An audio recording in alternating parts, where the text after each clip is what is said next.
So I wanted to cover shoegaze today. It's one of my favorite genres and also one of my most popular sets.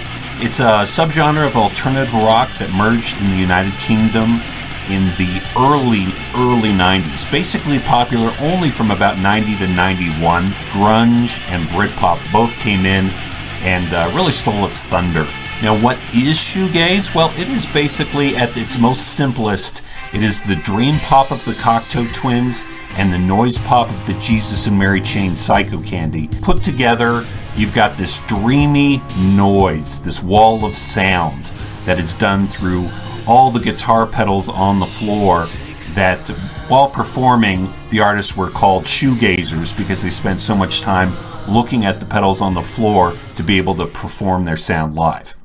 And at the very beginning of it is My Bloody Valentine. Isn't Anything from 1988 really kind of kicked it off. And My Bloody Valentine in 88 really takes the noise pop side of the shoegaze equation. And the other band you're going to always hear mentioned is going to be Slowdive. And they have the more dreamy side of the shoegaze equation. But it all kicks up with My Bloody Valentine Isn't Anything, which is very much kind of a noise pop record and a shoegaze 1 second. And you've got other bands like The Telescopes, Pale Saints, Kitchens of Distinction, Moose, and a lot of smaller bands that most people don't talk about during that initial wave. And the important thing is the EPs are very important in shoegaze, both with My Bloody Valentine, Slowdive, and especially one of my favorite bands, Curve. Lush is another band out of that, another female-led band that takes the sort of dream pop side and also did a ton of EPs before albums got going. Now, during the 1990 phase, there was a lot of the baggy scene still going on out of the UK. And so you've got other important bands that kind of fill out the top 4 of shoegaze. You've got Ride with their Nowhere album that has sort of a baggy feel to their tracks. And also Chapter House with Whirlpool, another essential album, also has kind of a baggy sort of dance feel to it. Now, out of the other big bands out of there that I can recommend, Swerve Driver and the Catherine Wheel are both sort of more alternative rock side of shoegaze. Now, towards the end of 1991, you've got My Bloody Valentine Loveless come in, and it really blows everything else away. And it's still easily the most popular shoegaze album, and for a reason, and it's why it's one of the most popular. 1991 was an amazing year for alternative rock, and Loveless is one of the primary. And then the post-shoegaze movement with Starflyer 59, Live Lash Crushing, Bethany Curve Gold, Barry Electric, Allison's Halo, Mallory, South Pacific, Pia Fraus, Skywave, which later turned into A Place to Bury Strangers. Those during the late 90s, early 2000s are the bands that come out worshiping at the altar of these prior shoegaze bands. But they're worth seeking out once you discover that you really love this type of music. And from that point on, there's a constant stream of sort of newer shoegaze bands that come out. And they start playing around with the formula a little bit more than prior and changing up what they do. And that's why you actually, we've got a lot of different split-off genres in here. You can go into dream pop, which really takes the noise out and leaves the dreamy elements that the Cocteau twins brought. If you like Slowdive and Lush, you can go into this side outside of shoegaze.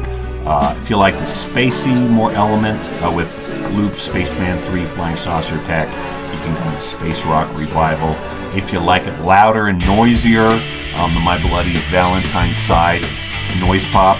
And then you get kind of new eras of shoegaze. You've got Japanese shoegaze. Shoegaze was very popular in Japan, and you can check out the set we've got specifically for that. We got electronic shoegaze, which some people called newgaze, but newgaze kind of a lot of people saw as sort of a generic way to just refer to new shoegaze bands coming in versus specifically the electronic side. That would include early M83, Ulrich Schnoss, and a whole bunch of other bands. Black and shoegaze with Alcest and some of these other metal bands coming in and doing their spin on the shoegaze sound. There is Dark Gaze with Have a Nice Life, The Horrors, A Place to Bury Strangers, and Ceremony after Skywave died. And that's sort of a mix of shoegaze and post-punk, and that sort of came out on the later era of newer shoegaze bands coming in. And then there is a genre that I've named.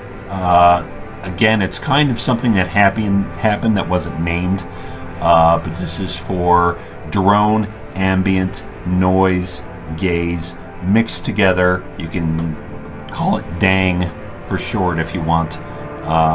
But it's a mix of ambient and drone artists that are mixing in noise, sort of a shoegaze feel, and includes like Tim Hecker, Aidan Baker, Vanessa's, Jeffrey Cantu Ledesma, and really covers this side of ambient and drone that has this real thick feel that you won't find in traditional ambient or drone, and that has kind of a spillover from shoegaze to a certain degree. I think it's a cool set, and if you've stumbled into any of these albums, you've probably said, is there more to this? What can you call this? And this is the set for it. So I hope you check it out. Again, there's a lot of stuff here to dig through, and this is going to be all on the Rate Your Music sets as part of the box set project, and you can find most of these on YouTube and Shoegaze to listen to as well. First you look so strong, then you find